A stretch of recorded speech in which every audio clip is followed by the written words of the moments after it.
Good morning, gentlemen. I'm going to talk to you today about Western Europe and France in particular. I don't know whether you call it the wages of sin or the day of retribution or whatever it is, but the fact is, Western Europe and in particular France are suffering. France is in particular consumed by massive riots, and the type of riots you can well imagine what it was, because just a few days back, a 16th century French church was burnt. It was a wooden structure and it immediately caught fire, and only the embers were left. Gentlemen, this is a point to note. And secondly, almost 22, or maybe I don't know, even more, major cities of France were under curfew. This never happened before. So we must understand what's happening in France, Europe, and even England. Though I'm going to concentrate more on France. Now, the French at one time, if you will recollect historically, had a reasonably big empire, which was second only to the British Empire. They had occupied vast areas in Africa, and also they had some interest in Indochina and other places. They were part of the British in making that famous pact after the First World War, where they carved up the Middle East the way they wanted it with a foot ruler. That means the French at one time were omnipotent to a degree, but they had a rival in Europe, and that was Germany. Well, all that is history. The fact is the French Empire collapsed after 1960. After the end of World War II, when France was free from the occupation of Germany, the French wanted to reclaim their empire, and they went about it assiduously, but they didn't have the capital, the strength, the military might to do it. And though the Americans helped them, they were defeated every place. And I think one of the most cardinal defeats which they suffered was at the Battle of Dien Bien Phu in Vietnam, where the French army and the generals surrendered and they left Indochina. Similarly, they had incorporated North Africa, Algeria, and other countries as part of the French Empire, and they were not ready to leave. But there was a revolution, a violent one, and finally, General de Gaulle, who was the president, said, "Okay, we'll leave Algeria." But during this period, the French prided themselves in one particular thing, and that was they prided themselves on their constitution, which guaranteed liberty and freedom. That was the refrain of the French Revolution in 1789, and obviously the same thing carried on. But you can stretch it to a degree, because over the period of time, a lot of migrants from North Africa, from the Middle East, they came and settled in France. They were from the minorities, that is the Muslims. And the French at that time gave them equal rights, citizenship, in the hope that they would assimilate with the French culture. But that didn't happen. The migrants who came maintained their own ghettos, their own culture, and amongst themselves they even applied the Sharia, because they were all Muslims. And now France has the largest Muslim population in Europe. The French thought that they will assimilate this group, but they could not do it. That is the fact. Why? Because Islam itself is an insular religion. It doesn't encourage any thought, any freedom of thought, or any deviation from practices which have been continuing for the last, let's say, 1500 years. With the result, these migrants in France were a distinct minority, and they wanted to practice their own religion, their own culture, their own laws. And Islam has got a pan world appeal. So they are always looking to Makkah or Arabia or something like that, and not assimilating with French culture. This thing was continuing. The French did a great mistake in importing all these people there, and they did it because there was a shortage of labor in France, and they wanted people, who should come from these countries, sit down in France, do their menial work, and then go away, or maybe they didn't think about the future. I mean, it all started when the French Empire was on. They couldn't stop anybody from, say, Algeria coming there or French Equatorial Africa coming there. But then things began to change. Europe, and that includes England, they lost all their colonies, empires. See, Europe has got no minerals. They don't have any resources. And they were thriving for centuries only on the colonial empire which they had spread up all over the world. Like the British had India, which was financing England, and the French had Equatorial Africa, Indochina, and the fruits which they gave to these countries was minimal. And most of the time, they took the resources from these countries to the home country, and the home countries prospered. They became world powers. Once the empires collapsed, these countries had lost their source of revenue. And within a space of, say, 5 to 6 decades, you can see what has happened. Because the basic problem is economic. Now, when you have got very limited economy and you're going to share it with more people, you'll obviously share it with the upper strata, the local residents, and many of the African migrants in France were feeling left out. It was not deliberate, but the structure of the society was so made that the minorities invariably were at the receiving end. Not only that, there was also an insular approach, and most of these minorities failed to integrate with the French ethos and culture. This is something which the French must have thought earlier, or rather should have thought earlier, when they were getting all these people into France. Now, if you go to the French football team, for example, there are n number of non-French there inside. I mean non-French, ethnic French. You have a lot of Africans inside that team, and that's how they put in a good performance. So the same thing has continued into the French society. Compartmentalization. And now some rabid people have come forward in France and in Belgium and other places who are talking of white supremacy. And they feel that these minorities, these Muslims who have come, are alien to their culture and they should not be there. Now, you can't send them back. There are millions of them. What are you going to do?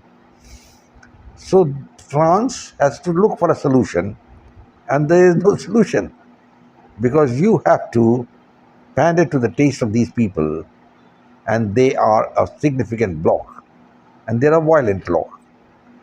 Now, this particular incident of rioting which started with a very small one.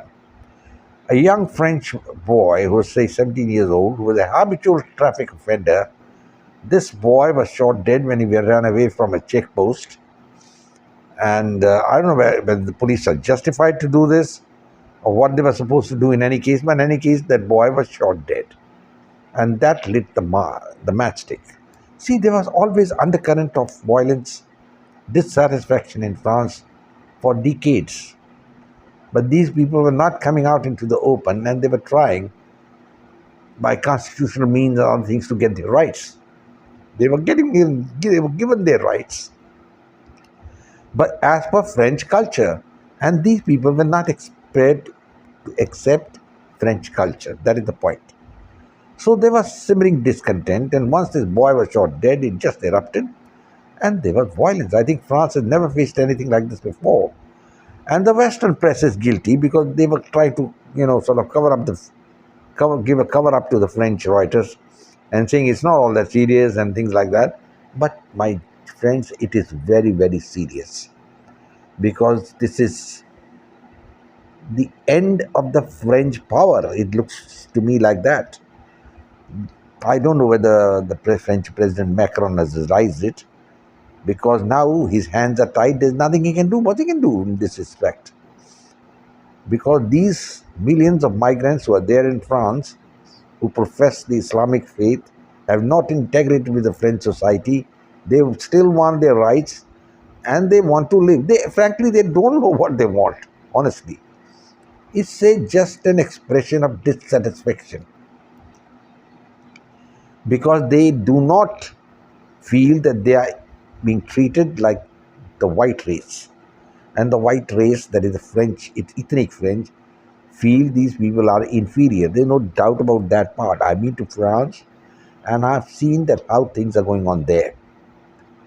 There's a veneer of on top, that we are equal and we are one and all that. But in actual fact, the French do not feel they are very comfortable with Islamic fundamentalism which is there.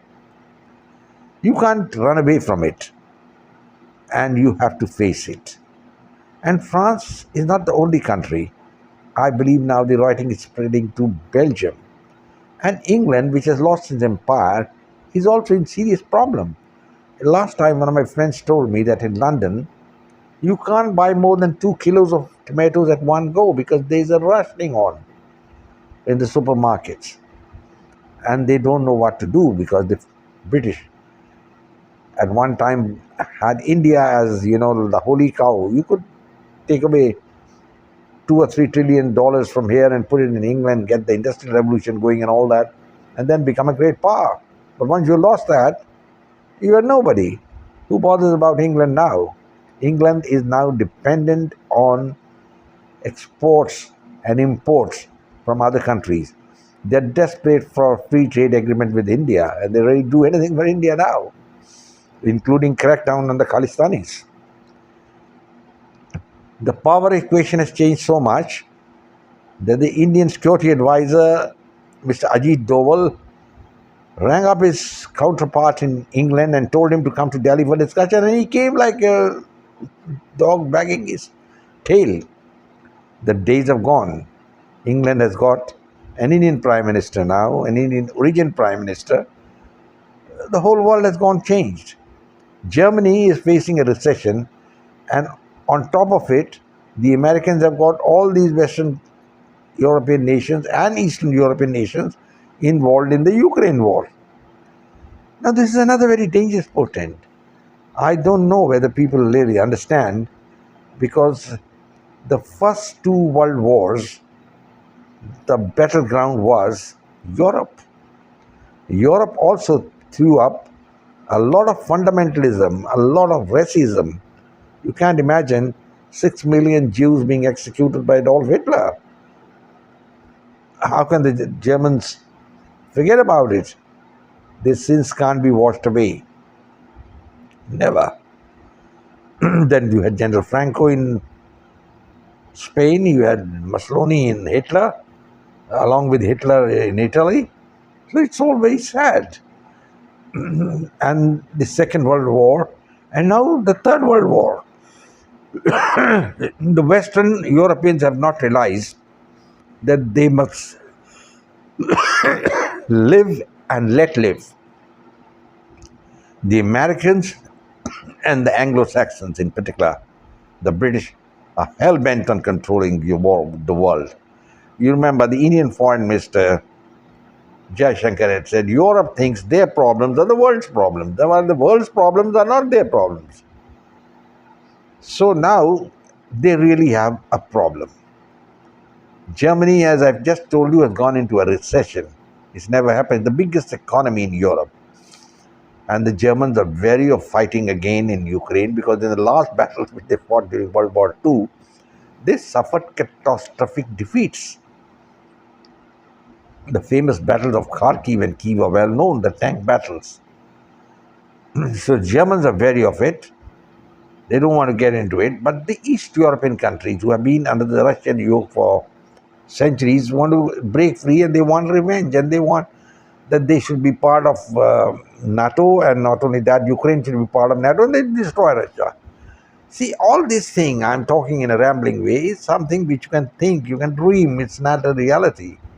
Americans are doing a great disservice to the world and maybe signing their own death warrant. I'm not really certain about it because Ukraine is going to be the Third World War. There's no doubt about it. And I have a feeling it's not very far off. Who they have come at, the Western powers have got a very nice stooge in Zelensky. I mean, the more I see this man moving around, I mean, he looks to me to be a comedian.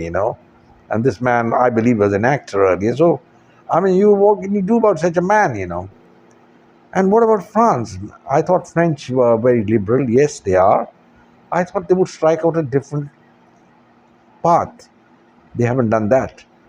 They have stuck with the NATO alliance, they have stuck with the EU, and they are playing ball in Ukraine with reservations. That doesn't help, I can tell you.